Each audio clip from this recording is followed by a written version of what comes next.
I'm alive. I shouldn't be. He should not be alive. This is unfucking believable. From the heart of trucker America, my boy Reed Coverdale, host of The Naturalist Capitalist. This is what government does. It sucks. If you think you're going to win people over by stating commonplaces, you're just selling the other part. It is about dictating every transaction that you have for the rest of your life. Mr. Potato Head. Coverdale is the guy to be president of the United States. You intimidated me with your perfect 74 stat. That was the beginning of my problems. He died doing what he loved, chasing a minor. But I'll put a 50 cal attached to my Suburban. Libertarians need to get out of New York. The gulag is going to be in your house. This guy's a fucking murderer. He deserves to be in a Gotta get him out of that truck at night and get him into the White House. Hey guys, thank you for tuning in to another episode of The Naturalist Capitalist. It's been 2 or 3 weeks since I've recorded an episode, and I've decided that I'm not going to force these. I was thinking about straight up like quitting the show maybe, or trying to force myself to keep a more rigorous schedule like I used to have. And I decided both are kind of the wrong thing to do. I'm just going to do this whenever I feel like I have something to say. And honestly, I just don't feel like I have as much to say these days anymore. I think a lot of that has to do with the environment by which I am surrounded. So in 2020, I moved away from everyone I know out to Utah in the middle of a pandemic where everything was locked down and no one wanted to go see each other. This was like spring of 2020. And I got a truck driving job. So even in regular times, it would have been a pretty solitary profession. So I'm alone all the time that I'm working. And then even if I'm out on the road for 3 or 4 days and then come home, when I get home, nobody is doing anything. You can't even go out to eat. You had to take takeout. And it's in a town where I already don't know anyone. So it's hard to try to find some sort of social outlet. So Twitter and my podcast became my social outlet. And I'm actually still dealing with the effects of that, living out there for 2 years, more than 2 years, 2.5 years, just over 2 years, 2 years and like 3 months or something. I'm getting over the effects of being alone for that long. And I'm actually making personal changes myself. I've deleted Twitter off of my phone because I've realized I use it too much. I mean, I'll be at a family event and I'll have my phone out and I'll be answering, questions or accusations from people on Twitter. And it's stuff that I didn't even realize I was doing still, and then someone would make a comment, or it would suddenly dawn on me that, wow, you're on your phone all the time, Reed, or you're on your computer all the time, whatever. And so I deleted the app off my phone. I only use it on my laptop now because I was just spending too much time. But that was my social life. That is how I interacted with people for a couple years. And I'd go to libertarian events or something and I'd see people, but for the most part, it was me and the truck, and that was it. So that's something I'm actually, I'm struggling readjusting to, not being alone all the time, even though it's been almost a year since I moved back here. Now I'm working with other people all day long on a job site, or I'm in a truck with another person, or we're driving a couple trucks where we have 3, 4, 5 people on the crew. And it's not like driving a truck where you can kind of just space out and think about whatever you want and decompress. It's line work around electricity and heavy machinery that you're not just loading on the trailer and then moving 800 miles. You're outside. It's loud. You can't chill out and listen to a song. You're communicating with people right in front of you all day long. And so when I get out of work, I actually just want to pass out on the couch and be away from people. I just want to chill out.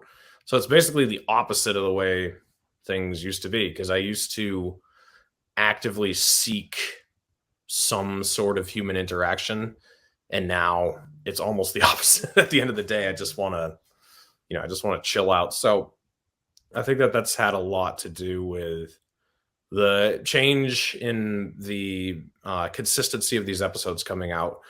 And I've written a couple Substacks, like 2 back-to-back Substacks that were several weeks apart, about how, okay, I'm back, and then I don't send another one for a while. And I mean, I think this is mostly why. So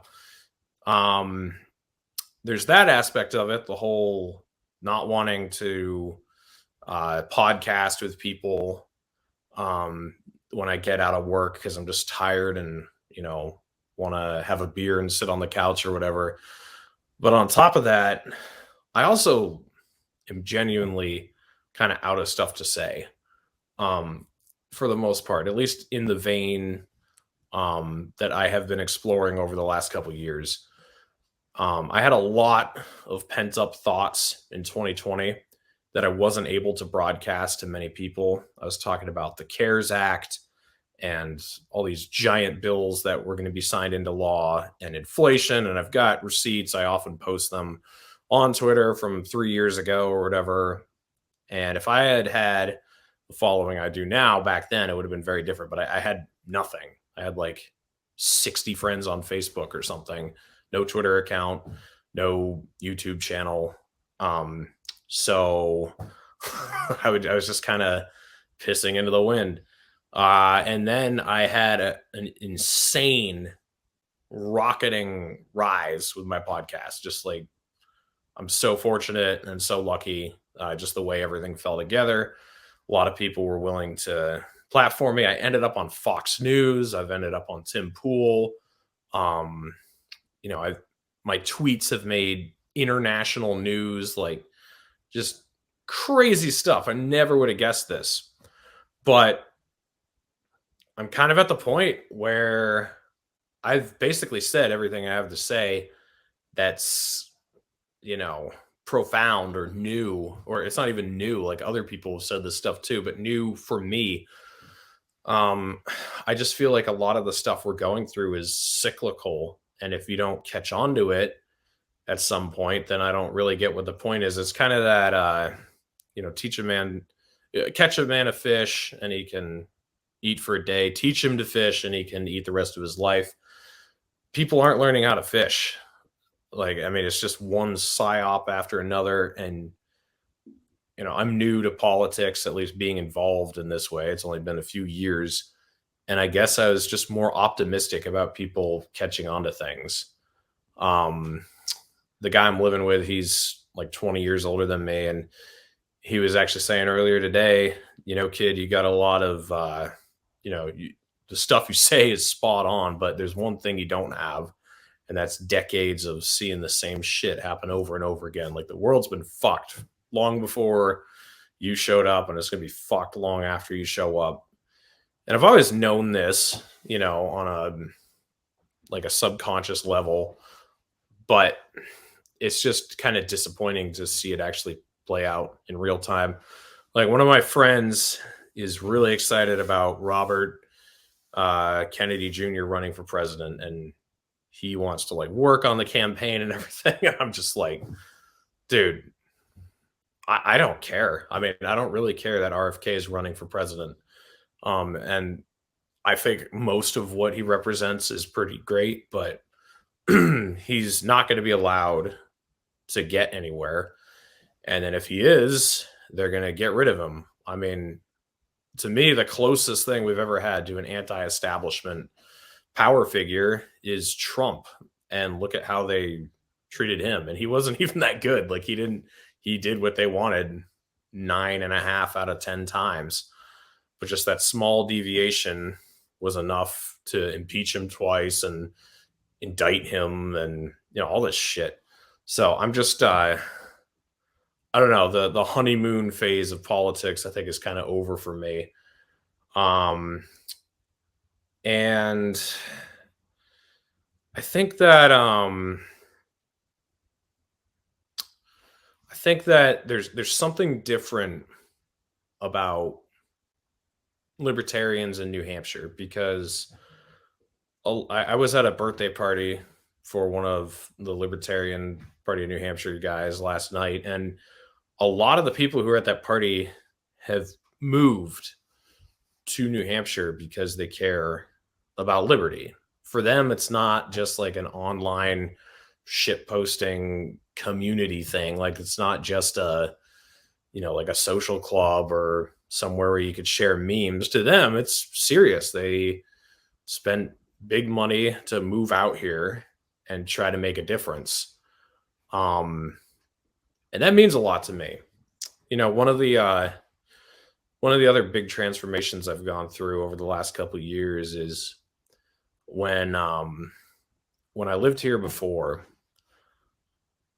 I don't know if I want to say I had disdain, but I certainly had no love for the New England, specifically New Hampshire culture of like get up at 4 a.m, work all day, drive my F-150 home, drink a beer, have one day off, and then go back to work. Like I was much more sympathetic toward the Western.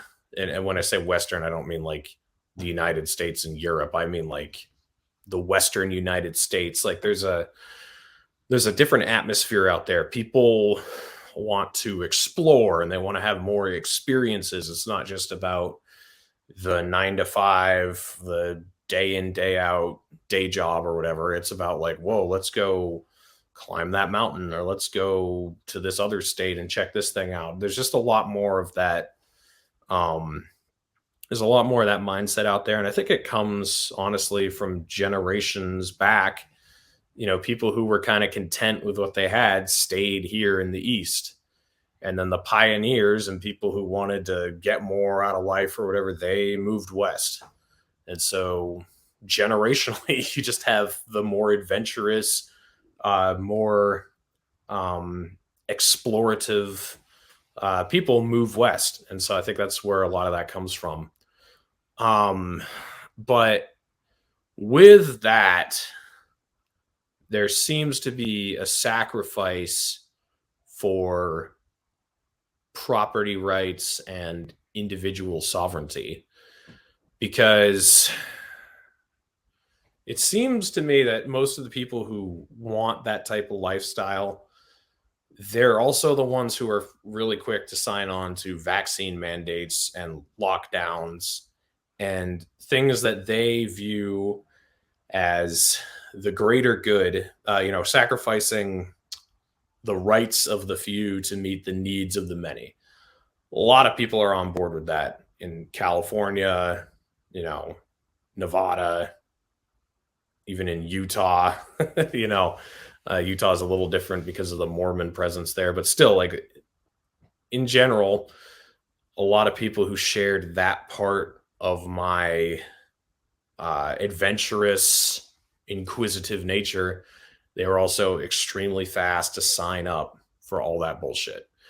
Now, things weren't perfect here in New Hampshire during the lockdowns by any means. Sununu, he wasn't as bad as most governors, but still, there's a liberty movement here to impeach him and remove him. And so it's not like things were perfect, but I did realize that I missed that kind of gritty, isolated, hard-nosed, kind of stubborn New Hampshire spirit that didn't really exist in the West. And the thing that I had kind of shunned, I realized actually was a hedge of protection against that type of shit. And as time went on, I realized that I actually missed that. I missed people who cared about their F-150, that they got to drive back onto their 4 acres that they owned out in the middle of the woods. And that in many ways is more valuable to me than not owning any land and just being in a truck driving all across the West for the rest of my life, which is, a few years ago, I would have completely disagreed with that statement. I would have thought, like, who cares if you own something if you're not having experiences? I'd rather own nothing and just have my life full of experience.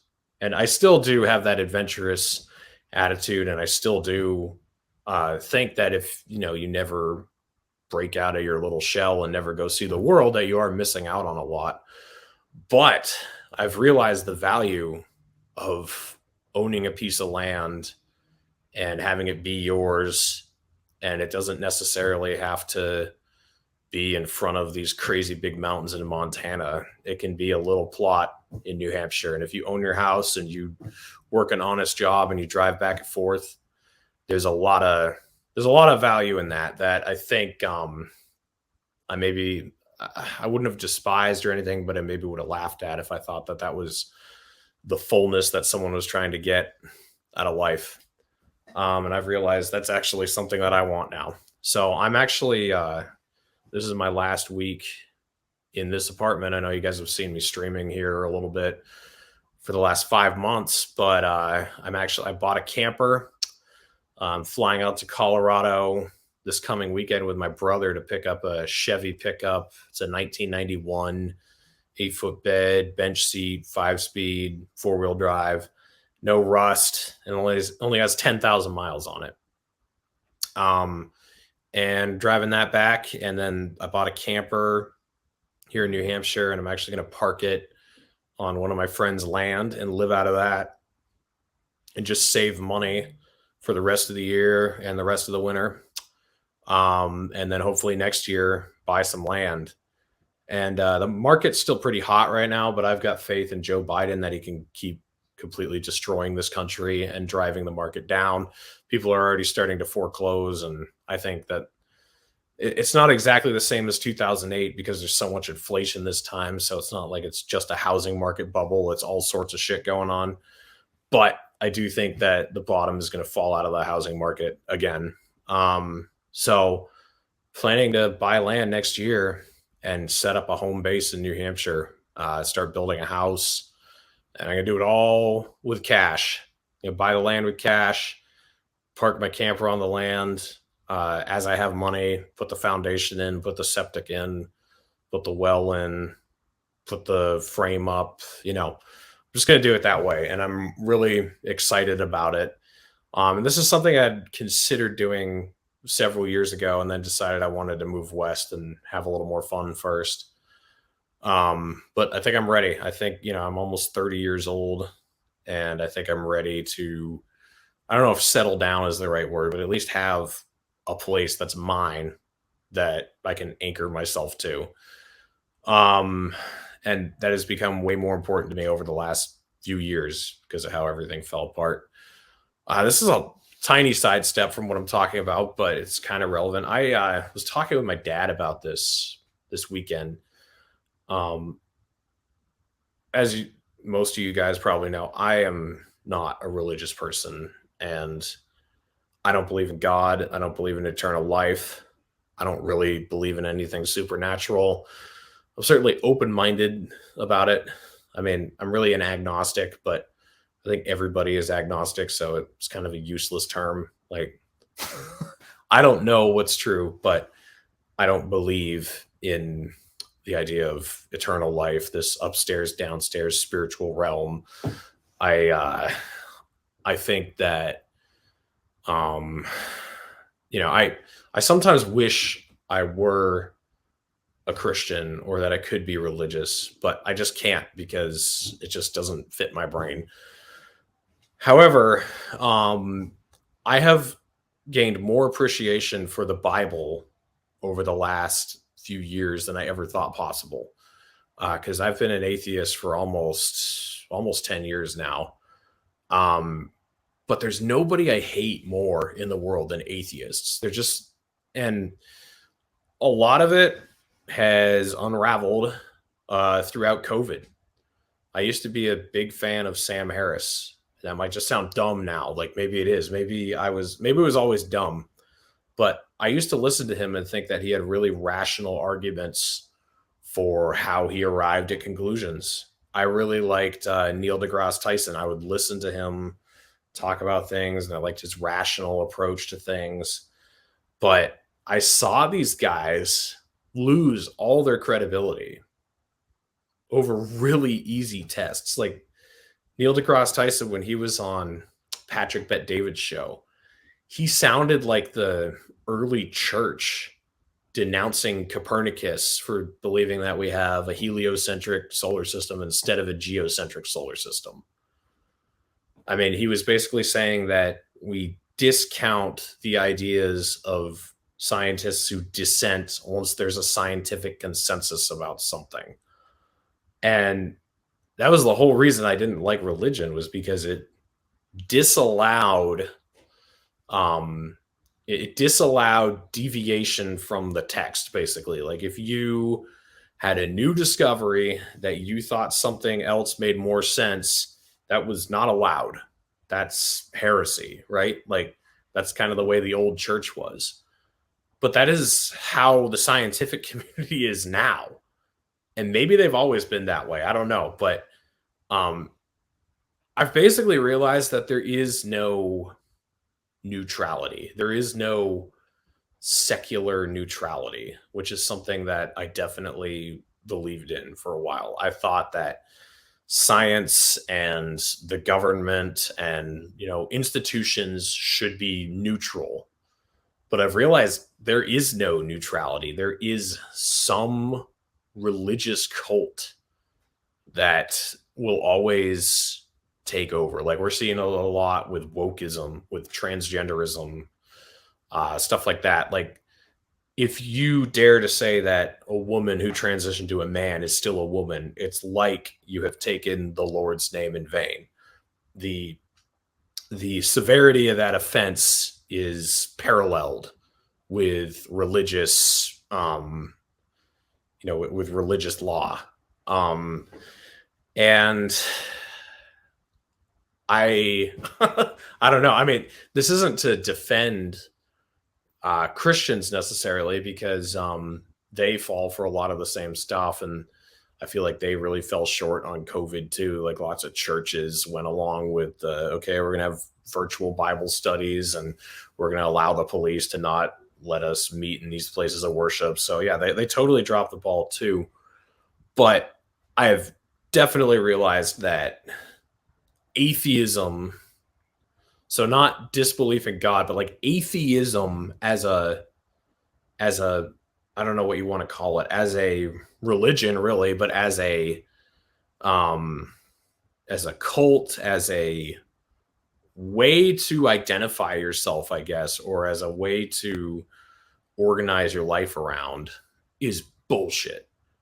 It's kind of like the black community. Like, what does that mean? The gay community, the whatever, like there's nothing wrong with being any one of those things. But if you're organizing your life around, some community instead of just thinking for yourself, I think it becomes dogmatic and it becomes religious. And atheism certainly is a great example of that. So, I mean, I don't even really want to call myself an atheist. I am someone who doesn't believe in God, which is what the word atheist is supposed to mean. But there's just so much baggage that comes with that term now. Like that's the thing with all these terms, like libertarian, you have tons of things that are attributed to you, whether or not they actually represent what you think. And you should be able to identify yourself with these words to save, hours of conversation with somebody to explain your philosophy. There should be ways that you can say that, but the cultish mentality surrounding all these, all these different philosophies and different ways of thinking, they trap you into identifying alongside things you don't want anything to do with. I will say, though, even though, like I said, Christians haven't exactly done a great job of standing up for themselves or proving that they have some sort of anchor, when they were just as easily swayed with a lot of the bullshit that happened over the last couple of years. I will say I have gained respect for simplistic argumentation. So it's kind of like the Midwit meme. I'm sure you guys have seen that one. There's like a bell curve in the middle, and you have a dumbass on this side who's saying something retarded, and then the person in the middle has like a really really intellectual argument for whatever case they're trying to make. And then the guy down on the other end is basically saying the same thing that the guy over here is, but it's because he just realizes that it's true, or this is the way to argue, because you can't deal with these morons. So when you are living in a world where people don't believe that gender is a thing, or that it's gender and sexuality are completely different things, or they don't, accept basic scientific evidence of things, that like the vaccine doesn't stop the spread of COVID. They don't know basic history. They're unwilling to look into the Ukraine war and why things are unfolding the way they are. I mean, you can signal to the smart people in the room by making an eloquent, intellectual case for what you believe, but there are only going to be so many smart people in that room. Out of 100 people, you might get like 3 or 4 people who understand what you're saying. And those people, you might be able to logically convince them that your position is right. But most people don't think that way. Most people are not logically convinced of something. So, for example, like, I don't even remember what the joke was, but I was watching Bill Maher's show back in like 2013 or something, and he made a joke about religion that initially made me start questioning whether or not I believed in God. It was a joke. It wasn't and I'm a pretty, thoughtful person compared to the general public. But the joke is what triggered me to start thinking differently. It's very rare that there's like a paragraph you read analytically laying something out that will make you realize that, you're thinking incorrectly. Steven Crowder is the guy that convinced me there's no difference between assault weapons and other guns. That might sound funny. I've been a gun owner for 10 years or so, but I used to think like, yeah, I mean, why do we need, 40 round magazines, and why do we need AK-47s? And I watched a video that he put together of how you could just shoot up, a bunch of people with a bolt action rifle or a lever action rifle. That ultimately it's really not about, getting rid of dangerous weapons. They want to take all of our weapons away. But he introduced it in a hilarious way. Like, he was pretending to be pro-gun control, and he had a table in front of him, and he was asking a bunch of people which guns should be banned. So the humor is what hooked me in. It wasn't, the intellectual part actually came later. And so I think even for most like intellectual people, that's the way it's going to be, is that you're going to hook them with some sort of joke or, some sort of shocking statement, and then they'll start listening to you, and it'll get them to start thinking about what you have to say.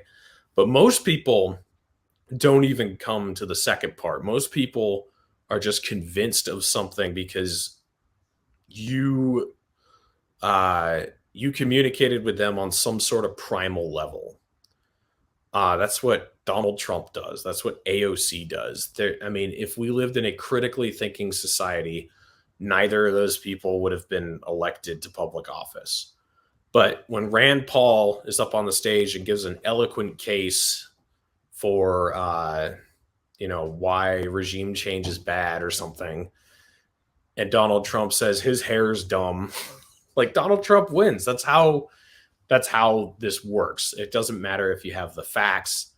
It's who's funny, who's dominant, who is the most forceful in making their case, who has the best theatrics. That's how you win people over now. So, I mean, this has been a learning curve with me over the last few years. And about 2 years ago, I was much more of the thought that we should be trying to convince people from a more scholastic, more theoretical, more logical, more just more literary, just common sense level, and trying to explain all these ideas, and they would catch on.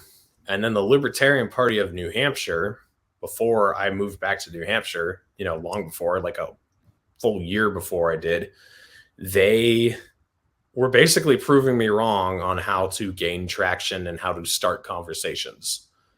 They were making ridiculous tweets from their Twitter account, and it was catching on like wildfire.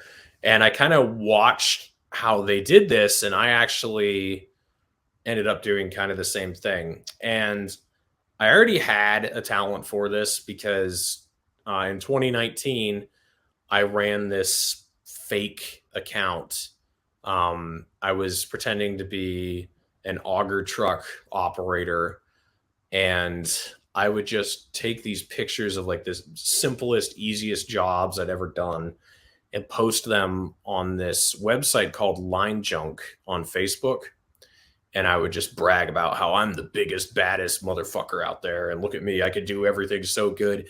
And it was complete sarcasm and, very tongue in cheek. And in my opinion, very obviously not sincere. But I had hundreds of people coming at me furious, saying that's nothing. I've done more than that. And I mean, it was the funniest fucking thing ever. And so I realized back in 2019, I have a knack for gaining attention and pissing people off. But in like 2020, I didn't think that was necessarily the best way to go about it. I'd dabble in it here and there with inconsequential tweets, but I didn't think it was the best way typically to try to convey a message. And I have completely flipped on that. In early 2021, I started adopting this technique of putting out tweets that were extremely provocative. And then you could either have a thread following it up, or you could link to a YouTube video for an in-depth discussion. And so you would hook whoever's reading, and then you could pull them in and give them, an entire lesson on what you're saying. And that is exactly what the Libertarian Party of New Hampshire did too. And that's how you have to communicate with the general public. Maybe not exactly how Libertarian Party of New Hampshire does it. Maybe that's too crass for you or whatever. But the way to make an impact is through theatrics. Ron Paul made a splash, but it wasn't anywhere near to Donald Trump or Bernie Sanders or AOC. And what Ron Paul didn't have was theatrics.